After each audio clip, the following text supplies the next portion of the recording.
jobs, that we've got to continue to get the economy turned around, that we've got to work together, that we can't engage in the divisive my way or the highway politics that the extremists in the Republican Party have fully embraced. Their love affair with the failed policies of the past are what crashed our economy, and that we don't need to go back to. And you know what this is? This is for so many Americans, but particularly for Hispanic Americans. This election, remember 2008? I remember 2008. I remember the feeling that I had. Iris, do you remember? I bet you were at Grand Park. And how about Iris Martinez? One of the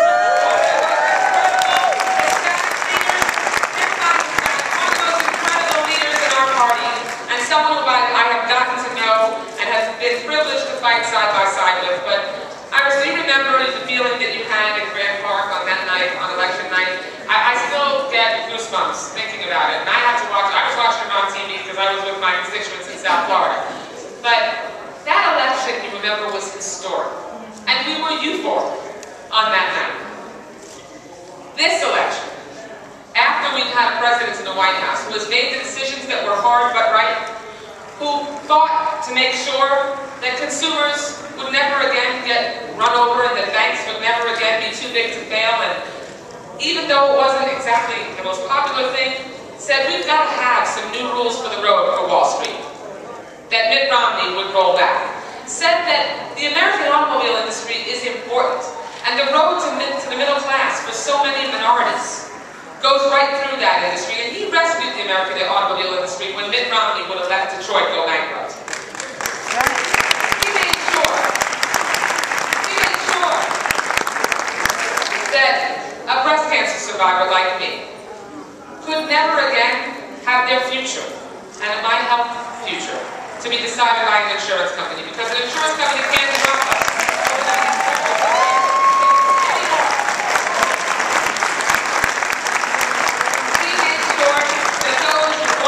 Dreamers, those young people who were brought to this country through no fault of their own, and that have lived in this country as the only one they've ever known, who simply not only want to live the American dream, but want to contribute to the incredible tapestry that is the United States of America. President Obama made sure that those young people have a bridge to a more permanent future, and ensured that they can remain in this country, serve in our military, get a good education, go to college.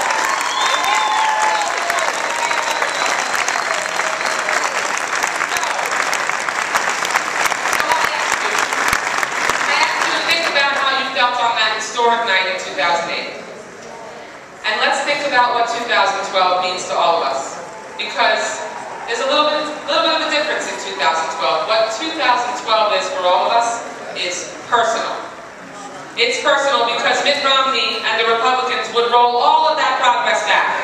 They would take us back to a time when insurance companies could drop us or deny us coverage for those pre-existing conditions. That's right. Mitt Romney would make sure that we would just have a policy that tells all the immigrants in this country, all the undocumented immigrants, you should just line up and deport yourselves. That's a realistic, pragmatic policy, isn't it?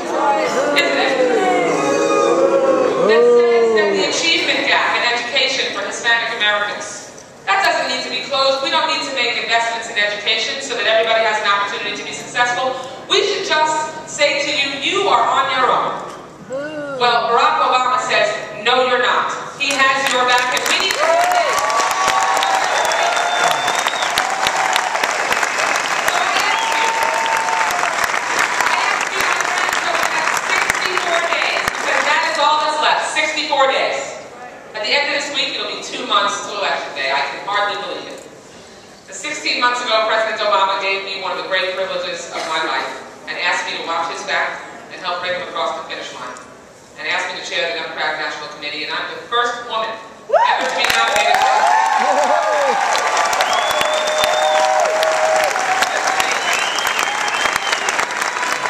This president gets that everyone in America should have an opportunity to succeed, and that we can't do things the same old way. So what I'm asking you to do, as a busy working mom, as someone who has a lot of balls in the air, who knows that, unlike our friends on the other side of the aisle, who believe that it's money that is the most important thing when it comes to electing a president of the United States, we're asking you to part with a little of your most precious resource, your time. So please give us as much of it as you can over the next 64 days. Take a look at your calendars, figure out how much of each of those days you can give, and when you think that you can't knock on one more door, when you think that you can't make one more phone call, we need you to dig a little deeper. We need you to work a little harder. We need you to roll up your sleeves and live, sleep in this, and breathe this campaign over the next 64 days, because there's never been more at stake in any election in our lifetimes. Remember, 2008 was historic, but 2012 is personal.